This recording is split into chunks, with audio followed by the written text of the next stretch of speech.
বিনোদন মিডিয়াতে তিনটা জিনিস দরকার, এন্টারটেইনমেন্ট, এন্টারটেইনমেন্ট, এন্টারটেইনমেন্ট। আপনি দেখলেনই না, জীবনে কোনোদিন আপনি সিনেমা হলে যান নাই, আপনি নিচে একটা দিয়ে দিলেন কেন? আপনাকে যান, আপনার কাছ থেকে আমি শিখবো।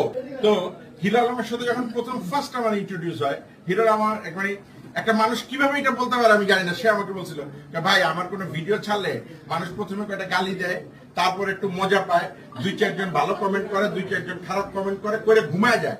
বিশ্বাস করেন ঘুমের তো আবার আমার ভিডিওটা দেখে যে আমি কি করলাম, আবার আমার দুইটা গালি দেয়, আবার মনে করেন হচ্ছে গিয়ে সে ভুলে যায়, কাজকর্ম করে, দুপুরবেলা আবার আমার ভিডিওটা ছাড়ে আবার আমার দুইটা গালি দেয়।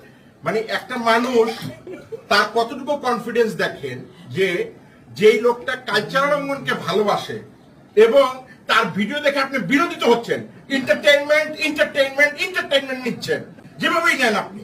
কারণ সব জিনিস দেখবেন আমরা কি বলি যে এই এলাকায় সবচেয়ে ভালো লোকটাকে বুঝলো আর খারাপ লোকটাকে ধরেন কথা কথা সফিক। তাহলে এই যে ভালো লোকটা আর খারাপ লোকটারে চিনেন, যেভাবেই সমালোচনা করেন, হিরো আলম কিন্তু এন্টারটেইনমেন্ট।